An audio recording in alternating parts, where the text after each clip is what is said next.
Oi, Cateto Pai! Oi, pessoal, boa noite! Tudo bem? Todo mundo me escutando direitinho? Oi, Bu!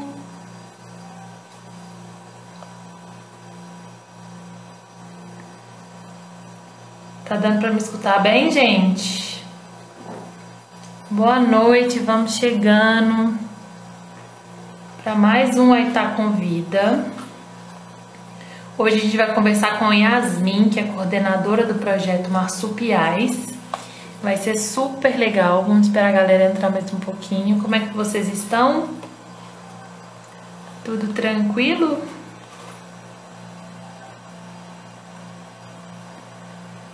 Gente, lembrando de mandar para as pessoas, convidar as pessoas que não estão aqui para vir assistir com a gente. A Yasmin já tá aí.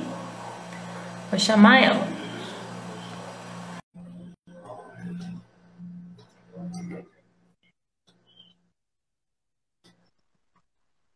Ei, boa noite. Oi!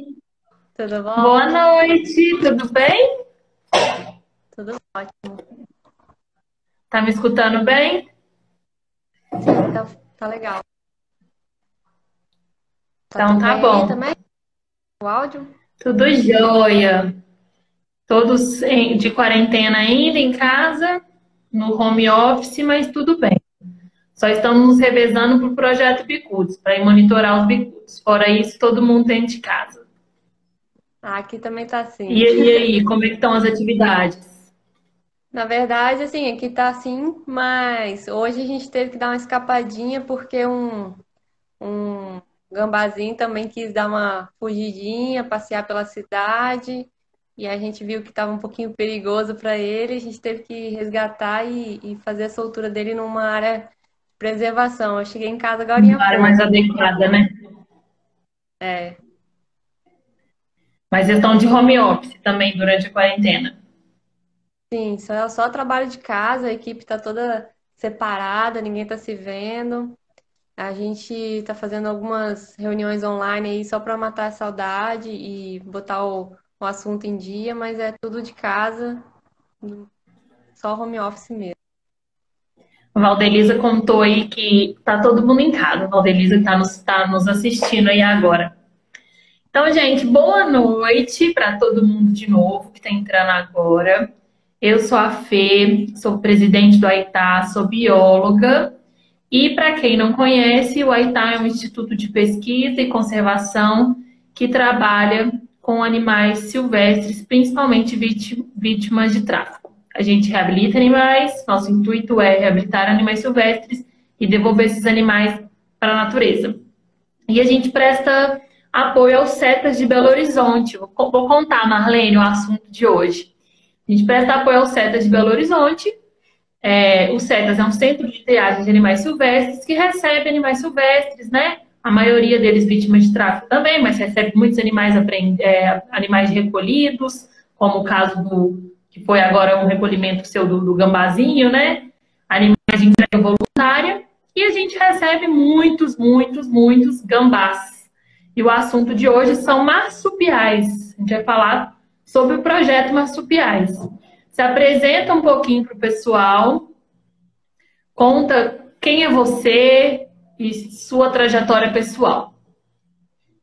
Então, Oi, pessoal, Alice. boa noite. Boa noite novamente. Eu sou Yasmin Macedo, eu sou coordenadora do projeto Marsupiais aqui no estado do Espírito Santo.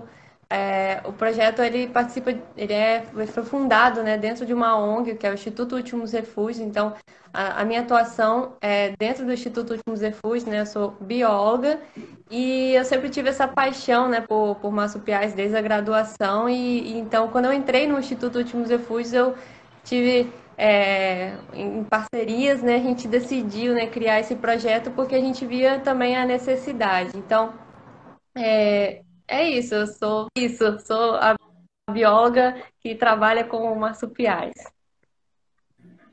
Entendi. Conta o que é. Então, a gente já viu que o projeto Marsupiais ele está dentro do Último Refúgio, que é uma ONG, né? O que é o Último Refúgio? O Instituto Últimos Refúgios é uma ONG sem fins lucrativos que trabalha em prol da preservação, da conservação ambiental. Nosso maior trabalho dentro do Instituto, acho que está relacionado com a produção de imagens, imagens de fotografia e vídeos de natureza. E a gente utiliza essas imagens para sensibilização das pessoas, porque a gente acredita que as pessoas só vão proteger aquilo que elas sabem que existe, que elas conhecem, né? Então, E que elas criam uma certa empatia, né? exato. É porque se você falar para uma pessoa que existe o gambá, que tem que preservar, sem mostrar para ela ali quem é o gambá, né? Isso fica um pouquinho difícil. E muito da nossa natureza ainda está escondido, ainda as pessoas não conhecem. Um problema que a gente tem desde o do ensino fundamental é que a gente aprende muito de animais de fora do Brasil, né?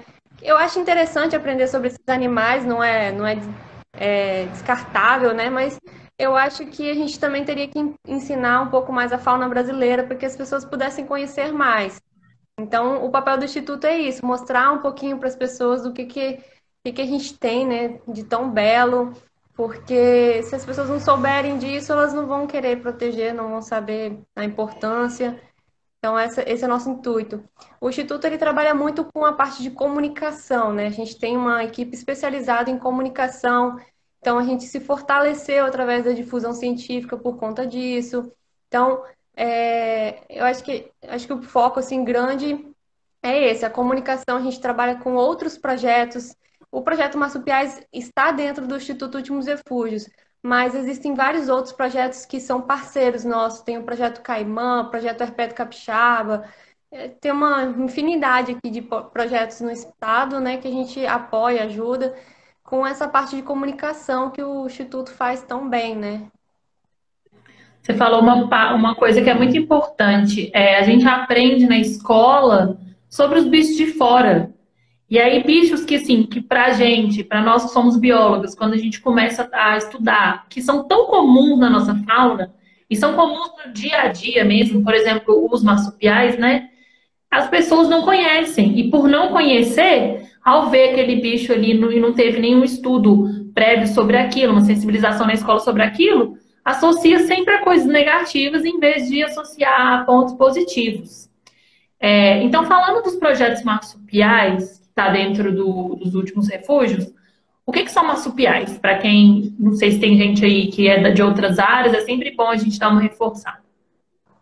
Então, esse problema da gente aprender quem são os animais que são de fora do Brasil, né, já vem já pega um pouquinho dos marsupiais, né? Muitas pessoas conhecem o koala, canguru, o diabo da Tasmânia. Então, assim, as pessoas sabem o que é marsupial a partir disso aí, né? Sabe que o canguru é um marsupial, e que ele carrega o filhotinho na bolsa.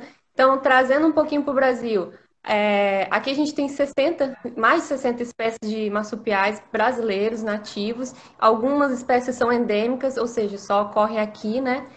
E a característica assim, mais forte, né, dos marsupiais, o que define os marsupiais, é o método, o a forma como eles se reproduzem, desde a da reprodução até a gestação e o nascimento do filhote. Muitas pessoas dizem que é o marsúpio ou a bolsa, mas não, porque aqui no Brasil a gente tem a nossa maioria, né, de marsupiais, eles não possuem a bolsa. Então, o que que é? O marsupial ele tem um desenvolvimento muito rápido no útero da mãe. Útero. A gestação dura cerca de 10 dias. O filhote nasce totalmente prematuro. A única parte desenvolvida do animal são, assim, bem desenvolvida teoricamente também, né? Porque, assim, é mais desenvolvida são as mãozinhas e um pouquinho, parte do sistema que ele vai precisar se alimentar, né? O digestório ali, o estômago. Então, essas partes elas são mais desenvolvidas ali no início da formação deles para que eles consigam escalar o corpo da mãe e ir até as mamas. É ele que faz esse processo, né? Então, eles nascem prematuros, vão até essa bolsa da mãe e ali terminam o desenvolvimento. Ali na bolsa ou então na mama, os marsupiais eles ficam mais ou menos uns 60 dias, vamos dizer assim. E aí ficam nas costas por um tempo e depois a mãe começa a deixar ele em tocas. Então, o que define os marsupiais é isso, esse processo de desenvolvimento, né, de nascimento do filhote. A gente tem outros duas infraclasses que a gente chama, né? Porque a primeira classe é mamíferos, aí vem marsupiais, monotrematos e placentários. Os placentários somos nós, por exemplo, que tem a placenta, que tem o Aham. desenvolvimento dentro do útero, e os que põem ovos, né? O ornitorrinco, por exemplo. Então, são essas três infraclasses que existem. Então, o marsupial isso que é o que define, basicamente. Um pouquinho complicado. Saquei. O que que é? É um pouquinho complicado assim, mas é fácil. Não, mas deu para entender bem, foi ótimo. Eu até não sabia algumas coisas, eu sempre associava sempre a quem tinha apenas o marsúpio. Então a gente tem aqui no Então, Brasil marsupiais que não tem marsúpio. Eu sabia do desenvolvimento, essa parte do desenvolvimento que muitos nascem só com as mãozinhas, né? E o resto não está desenvolvido ainda, para conseguir escalar. No dia que eu estudei isso, eu falei, meu Deus, que coisa incrível. Isso é muito legal. Os meninos do CETA estão aí, gente, não me deixe esquecer de depois perguntar como é que a gente faz com os filhotinhos, tá? Que a gente tem um problema grande com filhotinhos em setas, às vezes você pode nos ajudar. Mas vamos, como é que surgiu a ideia do projeto Marsupiais? então. Inclusive, o pessoal do Setas é completamente apaixonado por gambás. Completamente. Tem que ser, né? Porque acho que é um dos animais que mais chegam, assim, e eles chegam numa temporada específica, né? Então você tem que. Você acaba vendo muito Sim, gambá por um tempo, né? Então acho que você acaba gostando, acaba aprendendo muito com eles, né? verdade. O projeto Marsupiais, ele nasceu dessa minha paixão, né, pelos marsupiais. Quando eu entrei no Instituto, eu já conhecia o Léo Merson, ele é o nosso presidente, né, lá do Instituto Últimos Refúgios, e ele ficava tentando assim, Yasmin, e aí, vamos criar um projeto seu? Vamos desenvolver alguma coisa sua e tal? Então, com é, com essa iniciativa assim dele também querer criar algo, a gente teve essa ideia de criar um projeto com marsupiais, porque na graduação, na época do TCC, eu tive uma dificuldade muito grande em identificar os marsupiais que eu trabalhei. Era uma, eram espécies que às vezes se confundiam fisicamente, né, morfologicamente, e aí eu não conseguia identificar os animais sem ter que matar o animal que eu capturei. E eu nunca fui muito a favor disso, nunca gostei desse lado. O meu lado é mais o da conservação, né? Então, por conta disso, Uhum. essa questão de você não conseguir identificar, isso me incomodava um pouco. Então eu falei com o Léo, quero aprender mais sobre os marsupiais, quero poder desenvolver alguma coisa que dê para a gente identificar esses marsupiais visivelmente. Então aí surgiu uma ideia da gente fazer umas fotos de alta definição, pegando cada detalhe desses marsupiais, para poder construir um guia de marsupiais brasileiros que não tinha até então. O projeto foi criado em 2017, né? Então até aquele ano ali a gente não tinha um guia de marsupiais. Então começou por essa ação assim em si, mas a partir do momento que a gente começou a divulgar o projeto, divulgar informações sobre os marsupiais, as pessoas começaram a gostar tanto das informações que a gente passava, e o projeto cresceu muito e acabou tomando um outro rumo, que é esse da difusão científica, da sensibilização. Não que a gente não fosse fazer, claro que a gente faria sim, tanto que foi isso que a gente começou. Mas acabou que a gente deixou de lado essa pesquisa inicial de criar um guia e tudo mais, porque é um trabalho que demanda tempo, recurso, né? E a gente não tem até o momento, né? Mas foi mais ou Mas menos ainda assim. vai rolar, né, esse guia. Ai, vai sim. Eu espero, porque assim, o problema ainda existe. Esse problema de identificação ele ainda existe, ele ainda é complicado para fazer essas identificações. Tem muitas espécies de marsupiais que são muito parecidas visivelmente, né? Então, isso assim que a gente conseguir, nós vamos fazer sim. Ah, legal demais. E com quais espécies que vocês focam o trabalho? É principalmente com gambá ou vocês trabalham com outros nessa difusão científica? Explica primeiro essa difusão científica, que é um lado muito interessante do trabalho de vocês, né? E Tá bom. importante. Depois que eu comecei a fazer essa divulgação, né, nas nossas mídias, eu percebi que as pessoas gostavam muito e também percebi a necessidade de se fazer. As pessoas realmente não sabem o que que é um gambá no Brasil, não sabem o que que é um marsupial, assim, genericamente falando, né? Mas, e aí eu falei, vamos focar nisso, vamos estudar sobre eles. Então, eu mesma ia lá e pegava os livros que eu tinha e começava a estudar sobre o assunto. E aí eu pegava livros científicos para estudar, porque você já não encontra muito conteúdo sobre marsupiais no Brasil, né? Então, o que você encontra realmente é científico. Então, para transmitir isso para todo mundo, não só pessoas leigas, mas também pessoas do meio acadêmico, a gente faz a difusão científica, que é traduzir aquele conteúdo técnico, complicado, em conteúdos mais fáceis, né, e entendíveis, sem deixar a parte técnica também de lado, né, que eu acho muito importante, e mostrar para as pessoas de uma forma legal, de forma a sensibilizar realmente as pessoas. Acho que E resumindo, a científica é isso. os marsupiais são animais que precisam, os gambás, né, principalmente, são animais que precisam muito dessa sensibilização, porque eles sofrem muito com ações humanas, né?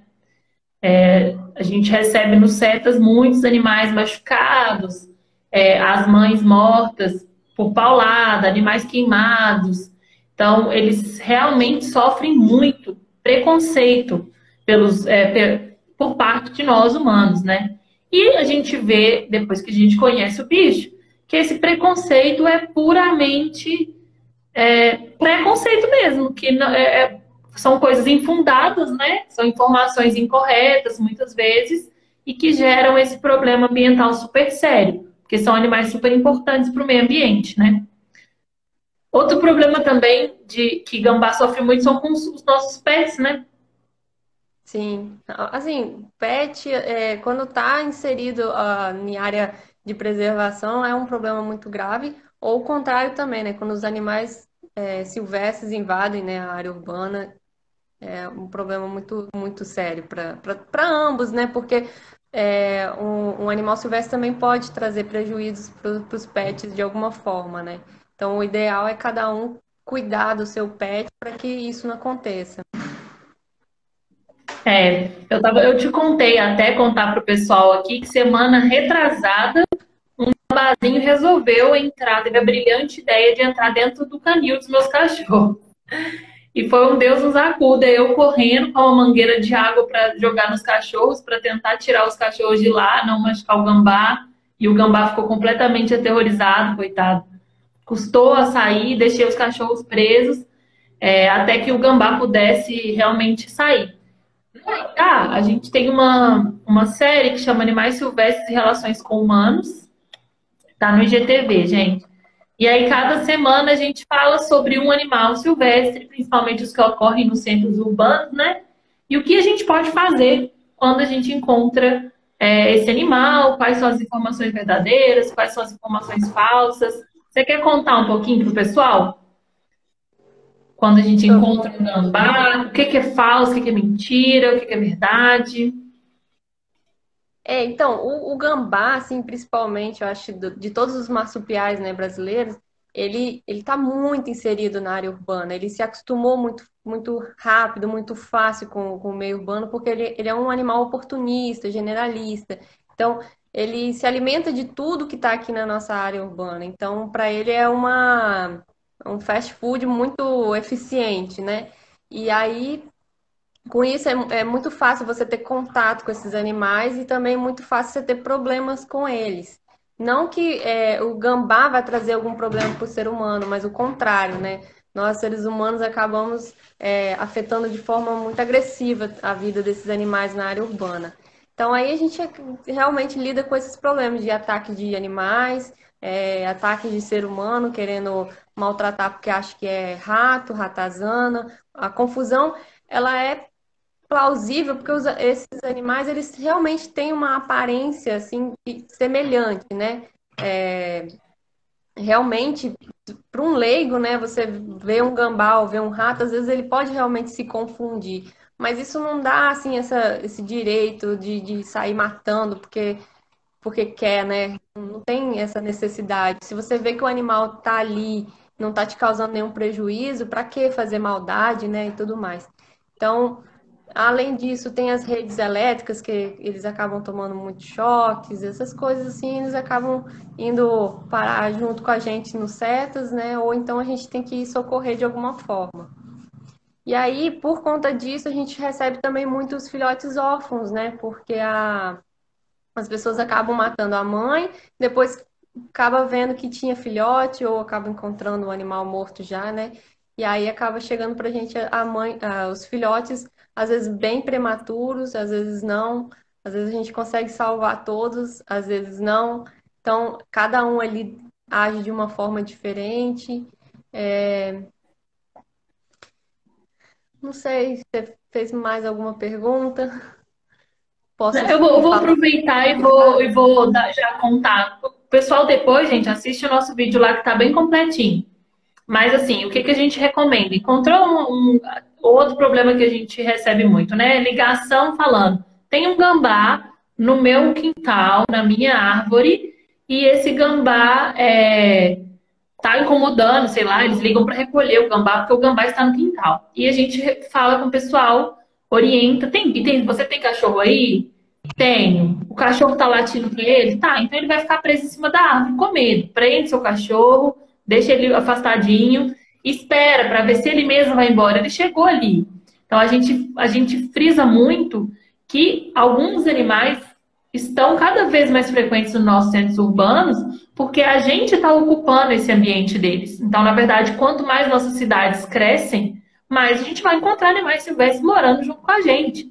E eu costumo falar assim, e eles estão muito bem obrigados. Os que estão aqui, eles estão muito adaptados. Você usou uma expressão aí, que é um fast food ótimo.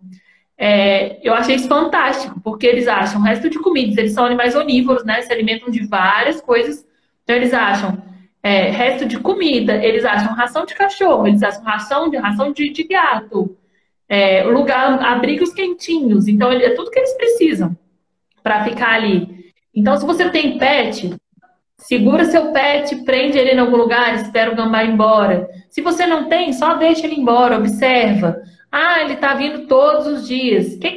Analisa na sua casa, né? O que que você tem que pode estar atraindo esses animais? Tem ração do lado de fora, tem frutas do lado de fora. E se aquilo está te incomodando a visita dele, tira aquilo, não coloca mais lá. E no mais, né? Se você mora eu moro numa chácara e o gambá tá vindo aqui toda noite. Ah, que bom! Agradece, aprecie, né? Um bicho tão bonitinho. E eles não são agressivos como as pessoas acreditam que eles são, né, Yasmin? Exatamente, eles são mais medrosos do que agressivos, né? A defesa São muito principal do medrosinhos. gambá, a defesa principal do gambá é se fingir de morto. Como que você vai falar que um bicho desse é agressivo? Mas eles As podem pessoas ser têm medo do bravos, barulhinho que ele faz, né? Daquele eles barulho. podem ser bravos se eles se sentirem encurralados.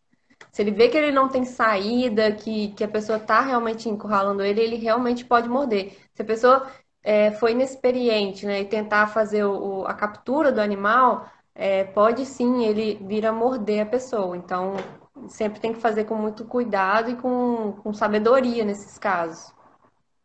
É. Deixar A gente profissional. também recomenda muito que, se você não tiver um conhecimento, liga para alguém, faz um registro, pede ajuda, né? Tem órgãos que fazem recolhimento em todos os lugares.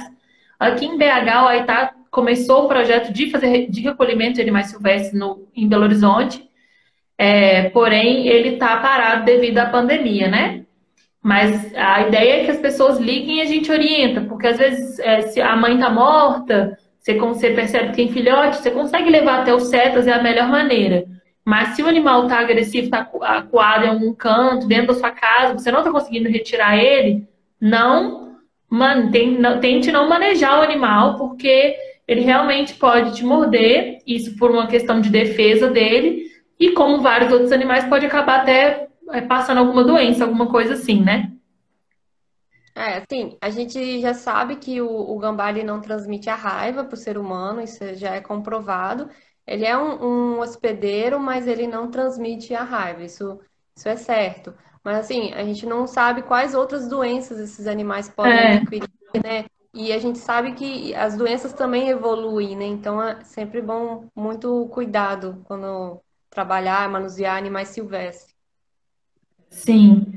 E acaba que se ele te morde, é o que eu sempre falo com o pessoal também. A gente tem que tomar muito cuidado, porque às vezes a gente está querendo fazer o bem e o bicho te morde, alguém vê e acaba matando o animal. Então a gente tem que pensar numa maneira de ser seguro para a gente e seguro para o bicho, né? Exatamente. O Sandy, a Sandy está perguntando sobre o manejo de filhotes. Nós vamos perguntar rapidinho, já quero saber isso também, criação de filhotes. Mas antes, o Gu perguntou qual que é a espécie mais rara de marsupial que tem registro aqui no Brasil, você sabe?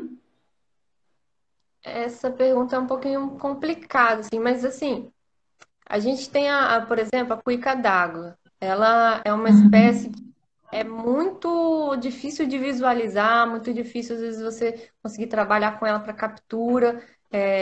Todos os trabalhos que eu já vi no Brasil já passaram muito perrengue para poder fazer a captura do animal, porque ela realmente é rara. Só que eu não sei dizer assim, se o bicho simplesmente não existe ou se ele é muito bom em dar olé nas pessoas. Que, como ele está no ambiente aquático e a vida dele é ali na água, às vezes a pessoa também está procurando de uma forma que não é tão Você não consegue eficiente. capturar ele, né? Exato. Apesar de que, assim, as pesquisas com cuica d'água, as pessoas trabalham com captura colocando armadilhas dentro do rio. Mas, assim, se for para pensar numa espécie mais rara, eu, claro, falaria cuica d'água. Mas, assim, a gente tem várias outras, tem espécies que a gente nem conhece ainda. Então, é difícil, Aham. difícil. Todo ano eu acho que está surgindo espécie nova. Então, complicado. Tem uma outra questão aqui que foi falada sobre o cheiro do gambá, né? O famoso, o gambá solta um pum. E nos gambás que a gente tem mais comuns, não é isso que acontece, né? Explica para o pessoal que isso é um mito. Nós É mais somos ou menos. biólogas, Felipe. É mais ou menos isso. O que acontece? Houve um desenho da Disney que criou o gambá, que na verdade é uma doninha fedorenta, né? O Pepe Le Pew, para quem conhece. Aquele animal ali é um mustelídeo, é um carnívoro totalmente diferente de marsupial. E aí, infelizmente, as pessoas acreditaram que aquilo era gambá e que o nosso gambá também fosse algo parecido com aquele animal. Então, por conta disso, as pessoas às vezes confundem realmente os dois animais. A doninha fedorenta, ela é conhecida por outros nomes aqui no Brasil, jaratataca, jaritataca, alguns outros Aham. nomes, né? Ele realmente levanta a cauda e esguicha um líquido muito fedorento se ele se sentir ameaçado. E esse líquido, ele é muito, muito, muito fedorento mesmo. Impregna na roupa, na pessoa ou no que for que ele jogar, né? E ele fica podre mesmo. É difícil você usar a roupa novamente. Normalmente as pessoas jogam fora. Então, assim, há uma comparação injusta entre as duas espécies, porque o gambá, o marsupial, a gente sabe que ele tem uma glândula que libera um feromônio. Esse feromônio é utilizado no acasalamento, para demarcar território, também é utilizado na defesa. Como? Ele libera na urina, então se ele se sentir encurralado, ele vai fazer xixi e vai liberar todo aquele líquido ali fedorento. É um fedor que incomoda o ser humano, mas a partir do momento que você limpa, lava, acabou o cheiro, não tem problema.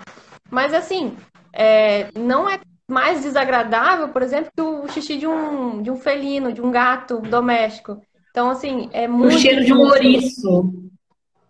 É, então, é muito injusto essa fama dele ser Muito fedorento. injusto. Eu ia comentar isso, que lá no Cetas temos muitos gambás e o manejo deles, o recinto que eles ficam é completamente ok de ficar, não é uma coisa suportável. O cheiro é um cheiro. Quem trabalha com silvestre aprende o que é cheiro de bicho, né? Então tem cheiro de silvestre, sim. Assim como o gato do mato tem cheiro, como o cachorro do mato tem cheiro, como o lobo-guará tem cheiro, mas é um cheiro característico do bicho. Não fica aquela coisa insuportável. O ouriço cacheiro, por exemplo, tem um cheiro muito mais forte do que de um gambá. A gente teve um campo que a gente foi fazer, que o pessoal tinha, a gente foi com o carro do Ibama, se eu não me engano, e o pessoal tinha feito o transporte de um ouriço. Meu Deus, o cheiro não saía. Nós ficamos 10 dias em campo com aquele cheiro insuportável. O Gente. Marco está pedindo para você falar um pouco sobre a questão do gambá e dos venenos de alguns animais peçonhentos.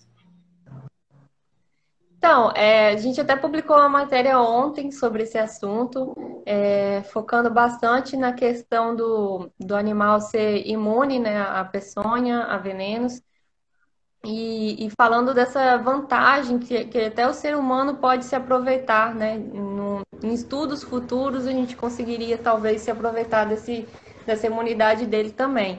Então, assim, ele tem, né, no organismo dele uma proteína que é como se fosse um antídoto próprio dele contra picadas de cobras, de escorpião, de aranhas, e também é contra venenos, né?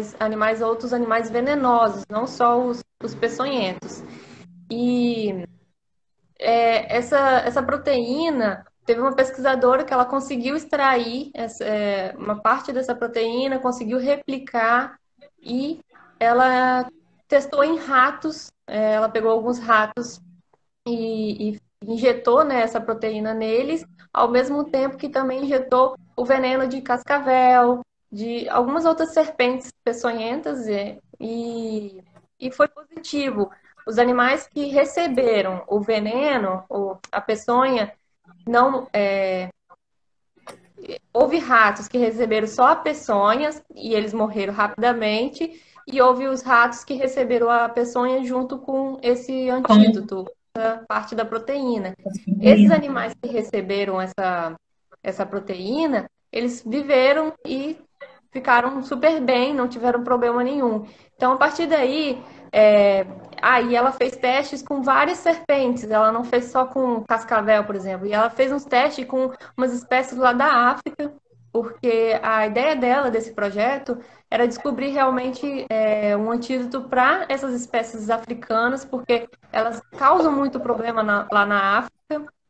Então, a ideia dela era também baratear o antídoto, porque hoje esse antídoto que a gente tem, né, o anticorpo que a gente tem para a peçonha, ele está muito caro. Então, ela tentou baratear esse processo e também levar isso para a África, porque lá também é um país muito, às vezes, muito pobre, né? E aí deu Que certo em legal. rato. Eu vi uma matéria de 2018 em que ela falava que ela ia testar em gatos e animais domésticos. O próximo passo deles seriam esse, né?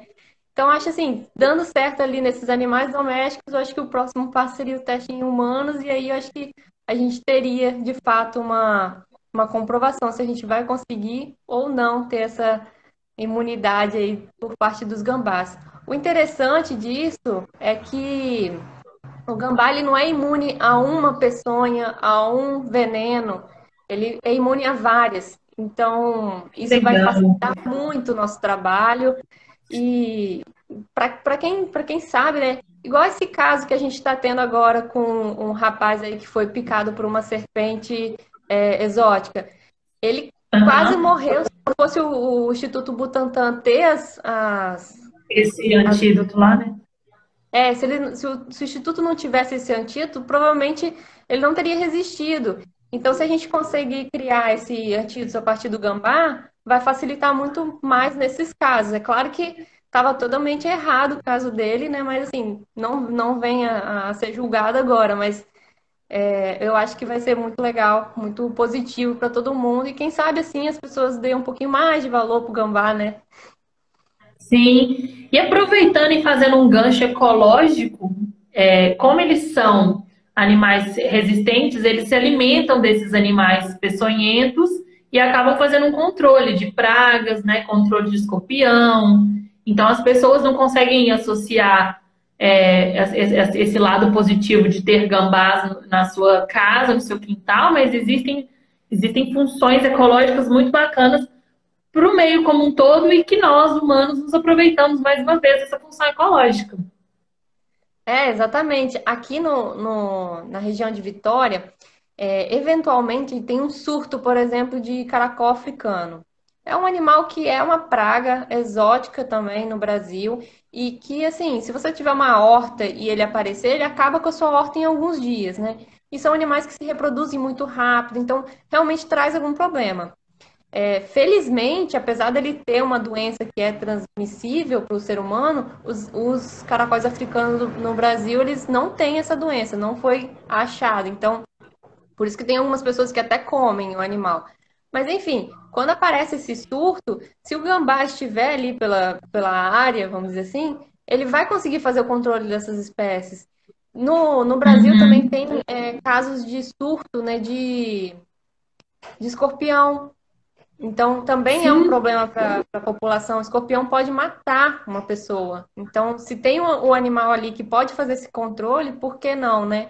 Então, o que eu sempre falo é melhor ter um gambá que faz uma sujeirinha de vez em quando do que ter um animal que pode te matar, né? Então, ele consegue fazer esse equilíbrio ali para a gente na área urbana. E, além do mais, ele come outras pragas, como barata, ratos, né? Que também transmite muitas doenças na área urbana para a gente. sim, sim, isso é muito legal. E a gente tem que aprender a conviver mais com os bichos em geral, né? Eu acho tão lindo quando eu chego e no meu quintal e vejo um gambá. Em Lagoa Santa, minha casa é grande, tem árvores, então a gente vê, às vezes, fico achando lindo. E esse trabalho que vocês fazem de sensibilização é fundamental para que as pessoas consigam achar lindo também. O Aitá tem também seguido essa linha de tentar mostrar para as pessoas o quão legal é a gente ainda ter a oportunidade de ver os animais na nossa cidade, na nossa casa, e como a gente tem que preservar esses animais, né? Exatamente. Eu acho assim, o ser humano ele desmatou muito, ele invadiu a área dos animais e assim, os animais estão tentando se adaptar a gente, né? Então a gente também deveria se adaptar a eles. E nessa matéria que a gente postou ontem, por exemplo, a gente vê a importância do gambá ali pra gente como ser humano, né, e tal, mas todos os animais, eles podem trazer algum benefício de alguma forma, né, para o ser humano. Então, por isso, mais ainda a gente deveria preservar, porque a gente pode achar a cura de alguma doença nesses animais ou em plantas também, né? Assim como é feito já há muito tempo, né? A maioria dos nossos medicamentos tem alguma base em alguma planta, alguma coisa assim. Então, é essencial a gente estar protegendo para não surgirem novas doenças ou também combater as doenças que vão surgindo, porque é uma coisa que meio que inevitável, né? Esse surgimento de novas doenças. O Bruno fez uma colocação muito legal, falou que se todo mundo conhecesse os benefícios que é ter alguns animais, né, por perto, a gente ia respeitar mais esses animais. É exatamente isso.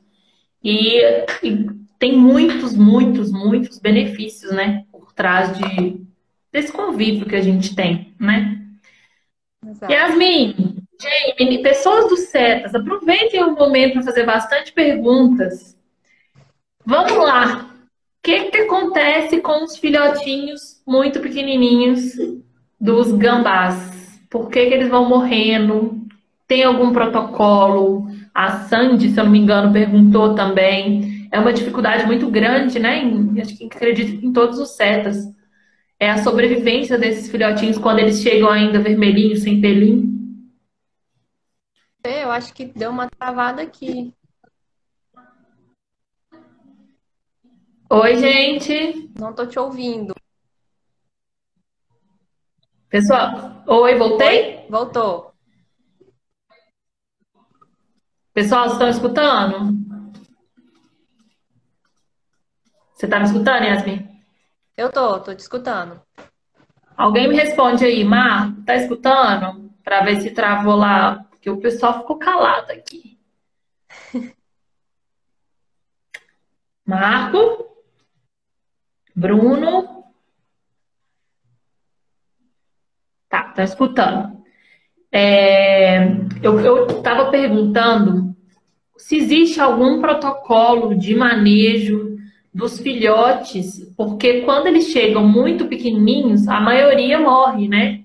É muito difícil conseguir fazer com que esse animal desenvolva, até por essa questão que você falou. Eles nascem muito prematuros, então o organismo deles é completamente adaptado a isso, né? A se conectar logo à mãe. Então é um desafio muito grande.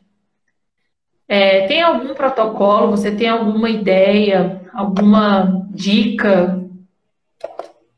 Assim, a gente tem várias dietas, né, que a gente vai seguindo, que a gente vai estipulando para esses animais, mas infelizmente acho que nada substitui o leite materno e aqueles anticorpos que a mãe pode passar para o filhote. Eu acho que o problema vem basicamente aí. Aí, além disso, a gente teria que acompanhar, né, todo o desenvolvimento do animal e saber, por exemplo, se está faltando algum nutriente específico, porque cada animal ali vai reagir de alguma forma diferente. Tem alguns que podem ter problemas por falta de cálcio e outros não. E às vezes a dieta que você está dando para ele é a mesma, para os dois, vamos dizer assim. Então, assim, é muito difícil a gente criar um protocolo padrão e que sirva e que vai funcionar para todos. Sempre vai ter sua exceção. Tem animais também, tem filhotes que eles podem nascer um pouco mais debilitados, né? Por ser uma gestação com muitos filhotes, né? O gambá, por exemplo, ele há relatos, né, de que a gestação ele pode ter até 20 filhotes. Mas por que só 10 vingam, só 10 sobrevivem, né? Porque eu acho que tem ali já uma seleção de filhotes que realmente não resistiriam a. Os mais aptos, né, vão sobrevivendo, os mais fortes. Seleção natural, né?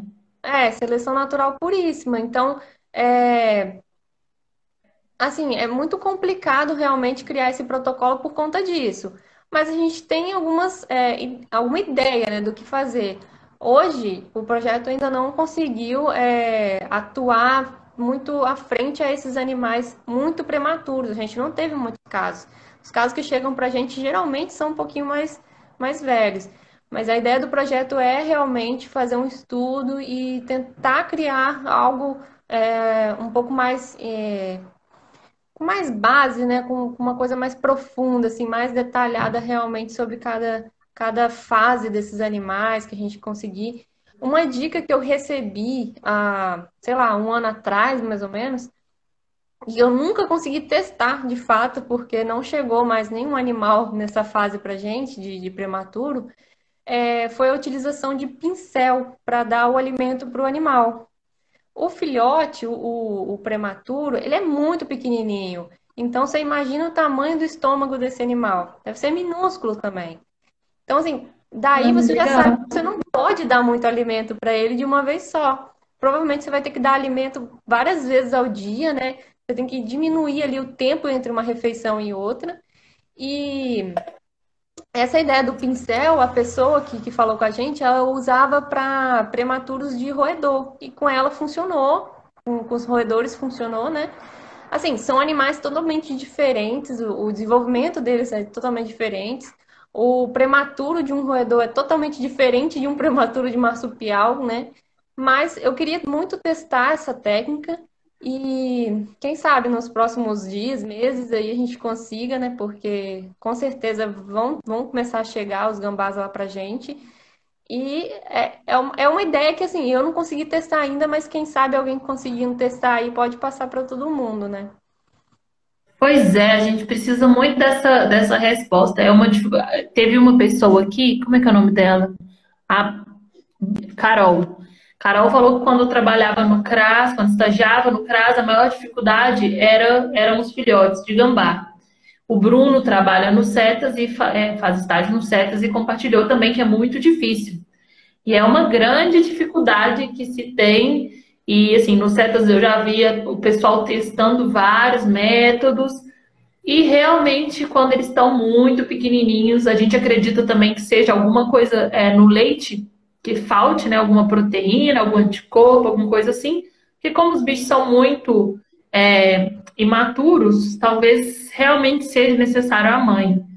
Você já ouviu algum caso da fêmea adotando filhotes nesse período? Já escutou algo disso? Sim, eu acho que é até comum entre os marsupiais, porque já teve casos da gente ouvir falar, né? De até ver foto, né? Uma mãe tá com filhotes de tamanhos diferentes. Isso pode ser que ela adotou algum outro filhote de algum outro caso, né?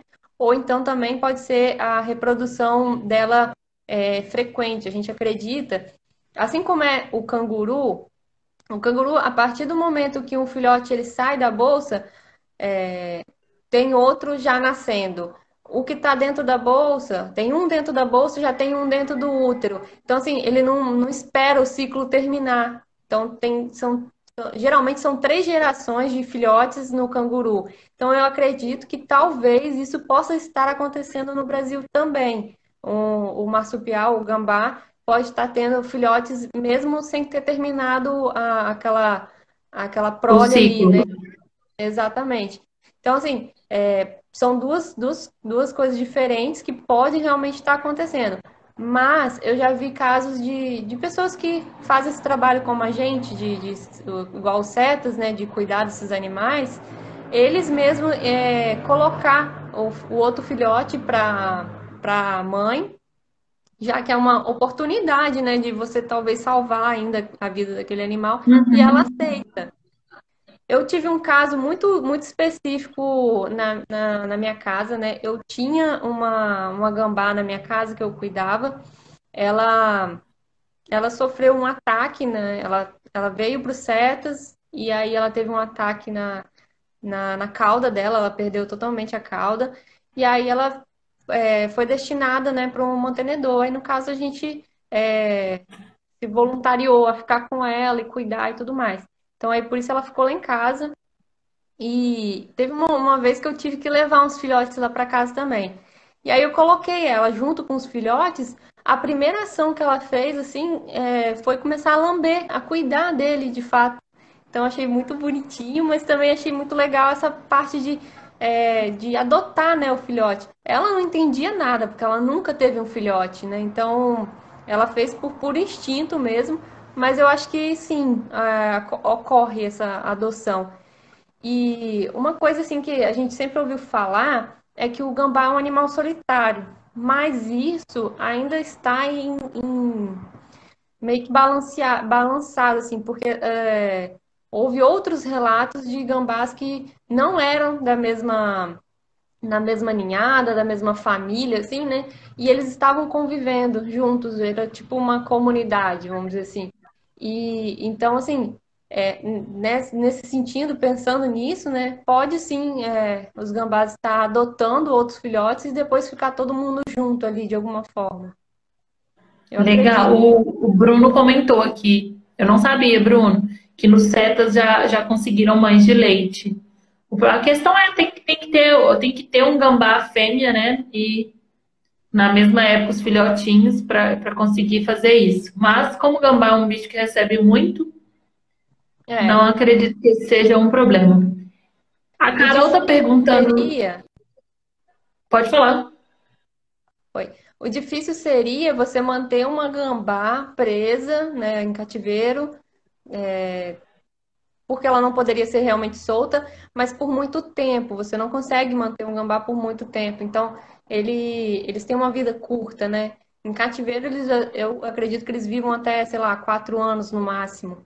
Então, é uma vida muito curta para você prender o animal para isso, né? Com esse objetivo de Aham. ser uma É por mãe. isso que eu falei, tem que coincidir com receber uma fêmea e os filhotes estarem ali também, né? Para ver Exato. se consegue. A Bia está perguntando. A Carol, mentira, Carol. Carol Bio. Bio Carol. Está perguntando quanto tempo que os filhotes de gambá, em quanto tempo eles se tornam independentes. Então, eu acredito que seja por volta de 60 a 90 dias, 120, aliás, 90 a 120 dias. 60 é quando eles ficam ali nas mamas. Aí depois eles passam para as costas da mãe, né? E aí, entre 90 e 120 dias, eles vão. A mãe, ela costuma deixar o filhote em tocas, né? Onde ela dorme. E ela sai para procurar alimento e volta para alimentar eles. E aí, depois de um tempo ainda que ela realmente. Eles realmente ficam livres, né, assim, né? Para se virar sozinhos e ir em busca de Conseguiram. alimento. Né? É O uma Marco evolução fez rápida, um desenvolvimento rápido. é bem rápido para quem nasce completamente prematuro, né? Achei rápido, mas a vida deles é curta, então também não teria como eles gastarem meses, né? Vários meses nesse processo. O Marco está perguntando se casos de híbrido, você já viu algum de híbrido? Se você já viu relatos sobre isso? Eu já ouvi falar, mas eu acho que não tem, não sei se tem algo comprovado. Eu não sei dizer muito sobre isso, não, realmente. Mas eu acho que não é impossível, não. Eu acho que pode acontecer. Mas aí é só uma coisa mais, uma opinião mesmo. Não sei dizer realmente embasado em artigos nem nada disso. Yasmin, você tem notado uma mudança comportamental de relatos assim das pessoas depois que vocês começaram esse trabalho dessa difusão científica? O pessoal tem entrado em contato com vocês com relatos positivos em relação a isso? Sim, graças a Deus existem esses feedbacks positivos. Eu acho que isso dá muita força para a gente continuar trabalhando com isso, né? E eu gosto de citar um caso específico que eu participei de um resgate aqui em Vitória, na região da Grande Vitória. Um gambá, ele estava morando, fazendo moradia dentro dois estabelecimentos que trabalhavam com comida. Então, realmente, ali era um problema ter o gambá, né? Não era legal. E, e aí eu fui fazer o resgate. A gente colocou a armadilha, colocou o alimento para ele, para tentar pegar. E, e aí, assim, a pessoa que me chamou era uma pessoa, assim, que entendia, né? O lado do animal, entendia um pouquinho a situação, não queria matar o animal porque sabia da importância dele e tudo mais. Só que o outro estabelecimento, a pessoa, eu até falei com ela pelo telefone, e ela foi assim, super, vamos dizer, ignorante no assunto, ela queria se livrar do animal de qualquer jeito e tudo mais. E aí, quando eu fui lá, consegui capturar o animal, várias pessoas desse estabelecimento vieram, né, ver e tudo mais, eles ficam curiosos nessas horas. E aí, conversando, as pessoas falaram: ah, mas ele estava atacando a nossa carne que a gente deixava aqui, né, e tudo mais. Eu falei assim: tá, mas quem está mais errado provavelmente são vocês, porque vocês poderiam deixar o alimento não disponível dessa forma, porque da mesma forma que vem o gambá, pode vir qualquer outro animal, pode vir um pássaro, uma ave, né, que pode vir de qualquer lugar. Então, assim, o animal não é o culpado nesse caso. Mas aí eu fui conversando com eles e também falando dessa importância desse animal ali e o que que é o gambá, o que que ele faz e tudo mais. No início, eles queriam se livrar de qualquer forma do gambá. Já no final, eles estavam pedindo para eu deixar o gambá por ali. Eles já queriam que o gambá ficasse porque gostou de tudo que ouviu, de tudo que a gente. Escutou, né? Exatamente, eu achei muito bacana, achei legal. E ali também eu vi essa importância desse trabalho que a gente faz e que várias outras instituições fazem, né? Que a gente tem o poder de sensibilizar as pessoas, de mudar esse pensamento errado, né? De que o gambá só traz prejuízos. Eu tenho. O Aitá tem tido também várias respostas positivas em relação aos vídeos. Uma tia minha mesmo me ligou um dia e falou assim: Nada, depois dos seus vídeos, eu não deixo matar nem inseto aqui mais. Depois dos vídeos do Aitá, né? E isso é uma coisa muito boa de escutar. tá uma recompensa muito boa, que mostra que o trabalho tá valendo a pena, tá evoluindo, né? Quais principais dificuldades que você encontrou, vocês encontraram para executar esse trabalho que você acredita? Eu acho que a burocracia de algumas coisas a gente tem enfrentado, assim, acho que atrapalha um pouquinho, né, o desenvolvimento das ações, do projeto. Eu acho que às vezes as pessoas dificultam demais, sabe? O governo, os poderes, eles estão dificultando muito, de alguma forma. Mas assim, tá andando, tá indo, tá devagarzinho, vai indo, a gente consegue, porque o nosso intuito não é lucrativo, né? Então a gente acaba conseguindo por isso, porque é, tem que fazer, alguém tem que fazer, né? Então, se a gente está fazendo voluntário, né, que mal tem. Então, assim, eu acho que a maior dificuldade, eu acho que foi essa e a financeira, né? Às vezes a gente, trabalhando como voluntário, a gente desgasta muito ali tempo e também recurso fazendo as nossas ações. E às vezes a gente fica bloqueado por isso, por não ter a verba, não ter o recurso, a gente não consegue fazer algo que ficaria muito legal ou que seria muito mais eficiente. Mas eu acho que, assim, no projeto Marsupiais eu não tenho muito do que reclamar, não. A gente está conseguindo fazer, porque eu acho que a difusão científica, que é o que a gente, é o braço, assim, acho mais forte do projeto, ela não precisa de muita coisa, sabe? A gente consegue fazer a difusão científica funcionar com as informações que a gente tem, sabe? Por exemplo, se a gente tivesse recurso, a gente poderia estar patrocinando as nossas publicações para que ela tivesse um alcance maior, para ela chegar Alcançasse para mais mais. gente. Só que isso, assim, é interessante, é válido se a gente tivesse o recurso, mas a gente não tem. E ainda assim a gente está alcançando bastante pessoas. O nosso alcance é interessante, é legal. Então, eu acho que tá indo, tá bem, não tenho muito do que reclamar realmente. É legal e importante. As outras instituições têm que também começar a fazer mais, pensar mais nessa difusão, né? Comunicação científica. A gente sempre tem falado isso nas lives. O Yasmin, na verdade, o Bruno está refazendo uma pergunta que alguém fez aqui em cima. A Misha Terra, ela perguntou sobre filhotes serem acometidos por sinomose. E o Bruno falou que não sabia se por que filhotes de gambás poderiam ser acometidos por sinomose, se podem, e pediu para você comentar algo sobre isso. Olha, eu nunca ouvi falar sobre sinomose em marsupial. É, realmente não conheço, não vi, então não posso falar muito. Mas o que eu posso falar a gente está conseguindo fazer um acordo de cooperação com o CETAS e IBAMA aqui do estado. Então, assim que esse acordo sair, e eu acredito que seja em breve, tudo está dando muito certo. Já tem 2 anos e meio que a gente está trabalhando nele. A nossa proposta inicial vai ser realmente estudar as doenças que o animal, que o gambá tem e quais que também pode ser passado para outros animais ou então para o próprio ser humano.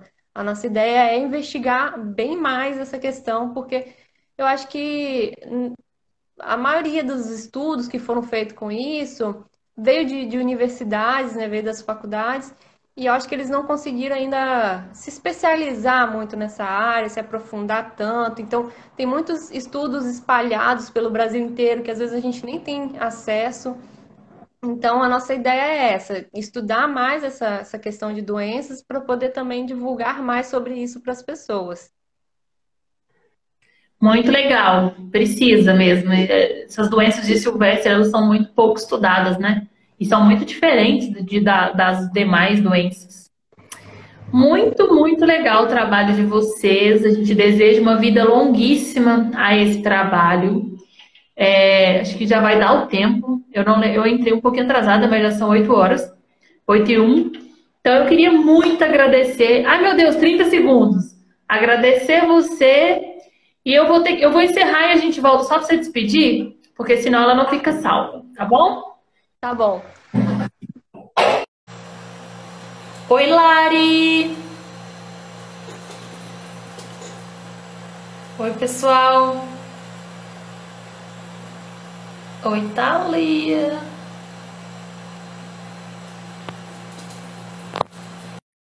Vou chamar a Yasmin aqui para despedir. Passar os recados finais. Voltamos. Eu estava agradecendo, né? Então é isso, a gente ficou muito feliz. Nós somos grandes fãs do trabalho de vocês, dos marsupiais, dos gambazinhos. E eu queria que você deixasse um recado final para o pessoal, para ver se, né, de uma vez por todas acaba com esse preconceito. Igual você falou, eles são muito injustiçados, são animais fantásticos e super importantes ecologicamente. E, como você disse, importantes agora na parte da medicina, né? E, assim, eu que agradeço pelo convite de vocês, é muito feliz podendo estar aqui, né?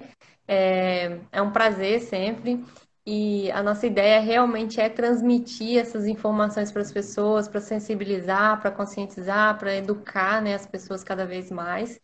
Nosso intuito é a preservação dessas espécies. E a gente, além de tudo, a gente também quer conhecer, né, essas espécies, porque acho que tem muita coisa desconhecida ainda. Então, é muito importante preservar as espécies, preservar as florestas, para que a gente possa ter a chance de conhecer tudo que tem ali de alguma forma, né? Então, muita coisa a gente não conhece, não sabe, e pode ter muitos tesouros guardados, né, nas nossas florestas.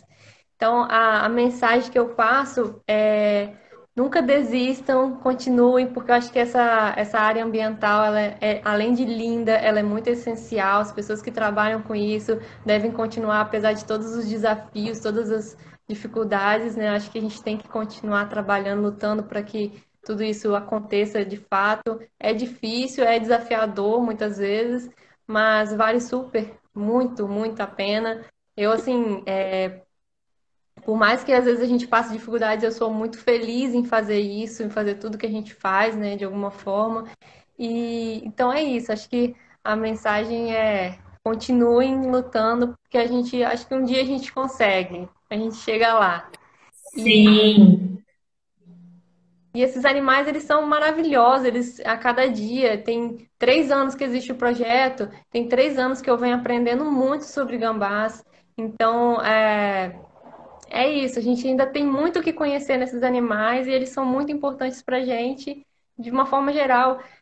O que eu falo também às vezes a gente tem que preservar, porque tem que preservar, não tem por que assim, ter um benefício para o ser humano. Poxa, o que será das gerações futuras se elas não puderem conhecer os nossos animais também? Se é que vai existir geração futura se a gente destruir tudo, né? Então, preservar por preservar já é ótimo, já é maravilhoso. Se você puder apreciar a natureza, né, da forma que ela é, vai ser muito interessante, muito gratificante. Isso Acho que é isso. mesmo. Ótima mensagem, foi linda a mensagem, é isso mesmo. A gente tem que aprender a preservar por preservar. E a gente sabe que é tudo interligado, então qualquer forma de preservação, quem é beneficiado no final somos nós também, né? E as pessoas têm que começar a se ver mais parte disso. E a luta pela conservação, ela é árdua, mas é uma luta muito bonita, muito gratificante quando a gente vê uma espécie que estava desaparecida sendo encontrada, quando a gente vê uma pessoa mandando uma mensagem positiva em relação a um bicho que antes era que a mensagem certamente não seria positiva, seria matei o gambá, matei a cobra. Então é muito importante todo esse trabalho que a gente tem feito, né? O Aitá, vocês e várias instituições. Então é isso. Muito obrigada mesmo. Foi ótimo. Eu adorei a live. Vamos conversando. Se vocês descobrir as melhores maneiras de cuidar dos filhotinhos, conta pra gente. Pode deixar, E a vai gente ficar vai. salvo no IGTV, pessoal. Aí vocês podem assistir depois, mandar pra galera e seguimos firme e fortes na luta, como diz o Bruno. Isso mesmo. Todos juntos pela conservação. Exatamente. Semana que vem tem mais Oi Tá com Vida. E é isso. Beijos, bom final de semana para vocês. Ainda tem sexta, mas sexta já tá aí. Até mais. Beijo, tchau, tchau. Muito obrigada.